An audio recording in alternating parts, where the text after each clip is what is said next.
નમસ્કાર, એશિયાના સૌથી જૂના અખબાર મુંબઈ સમાચારના ડિજિટલ પ્લેટફોર્મ પર આપનું સ્વાગત છે। હું છું જીગર પંડ્યા। નજર કરીશું મુખ્ય સમાચાર।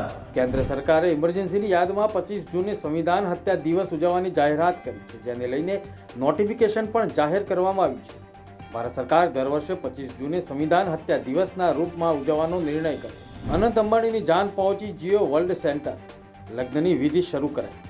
મુંબઈ સ્થિત જીઓ વર્લ્ડ કન્વેન્શન સેન્ટરમાં બંને કપલના શાહી લગ્ન યોજાયા। British deputy high commissioner Christina સ્કોટે મુખ્યમંત્રી ભૂપેન્દ્ર પટેલ સાથે કરી મુલાકાત।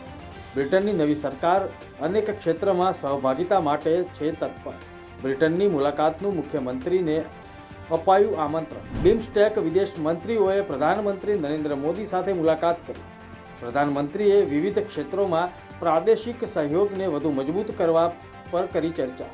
આગામી બિમ્સ્ટેક શિખર સંમેલન માટે પીએમએ થાઇલેન્ડને સંપૂર્ણ સમર્થન વ્યક્ત કર્યું। સુરત શહેરમાં વધુ એક હિટ એન્ડ રનની ઘટના સામે આવી। વેસુ કેનાલ રોડ પર બેફામ ગતિએ કારને દોડાવી રહેલા નશાની હાલતમાં ચાલકે 10 જેટલા વાહન ચાલકોને ઉડાડ્યા હતા, જેમાં ગંભીર રીતે ઘવાયેલા 3 વાહન ચાલકને હોસ્પિટલમાં ખસેડવામાં આવ્યા હતા।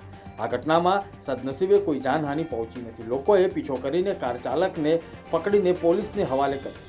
નેપાળના વડાપ્રધાન રહેલા પુષ્પકમલ દહલ પ્રચંડ માટે શુક્રવારનો દિવસ ખરાબ રહ્યો। સંસદમાં પોતાનો વિશ્વાસ મત ગુમાવી દીધો, ત્યારબાદ તેમણે પોતાના પદ પરથી રાજીનામું આપી દીધું છે। તેના પછી હવે પ્રશ્ન થવા લાગ્યો છે કે નેપાળના આગામી વડાપ્રધાન કોણ બનશે। પૂર્વ કેન્દ્રીય મંત્રી અને ભાજપના નેતા સ્મૃતિ ઈરાની વિશે અભદ્ર અને અશિષ્ટ કોમેન્ટ્સ કરનારાઓને રાયબરેલીથી સાંસદ રાહુલ ગાંધીએ ચેતવણી આપતા કહ્યું કે આવું બિલકુલ ન કરે। તેમણે કહ્યું કે જીવનમાં હાર જીત આવતી રહે છે, પરંતુ કોઈનું અપમાન કરવું એ નબળાઈની નિશાની છે, શક્તિની નહીં। અમદાવાદ શહેરમાં રાયપુર દરવાજા પાસે આવેલા ગરીબ અને મધ્યમ વર્ગના વિદ્યાર્થીઓ માટે આશીર્વાદરૂપ વિવેકાનંદ કોલેજને સીલ મારવામાં આવી છે। છેલ્લા 45 દિવસથી 3500 વિદ્યાર્થીઓના ઉજ્જવળ ભાવિ કારકિર્દીને અંધકારમય બનાવવા અંગે વિદ્યાર્થી વાલી અધિકાર ગ્રુપ દ્વારા આક્રોશ વ્યક્ત કરવામાં આવ્યો અને આવેદનપત્ર આપવામાં આવ્યું। દેશના મોટાભાગના રાજ્યોમાં ધોધમાર વરસાદ પડી રહ્યો છે। ભારે વરસાદને કારણે ઘણા રાજ્યોમાં પૂરની સ્થિતિ સર્જાઈ છે। પહાડોથી લઈને મેદાનો સુધી વરસાદ આફત બનીને તૂટી પડ્યો છે। વરસાદને કારણે ભૂસ્ખલનની ઘટનાઓ પણ વધી છે। આ દરમિયાન હવામાન વિભાગે આગામી 5 દિવસ માટે દેશભરમાં વરસાદની ચેતવણી જાહેર કરી છે। સુરતના એક ડાયમંડ ઉદ્યોગપતિએ મોદી ડાયમંડ બનાવ્યો, જેમાં વડાપ્રધાન નરેન્દ્ર મોદીનું ચિત્ર કોતરવામાં આવ્યું છે। આ વિશેષ હીરાને મેક ઇન ઇન્ડિયાની તર્જ પર બનાવવામાં આવ્યું છે।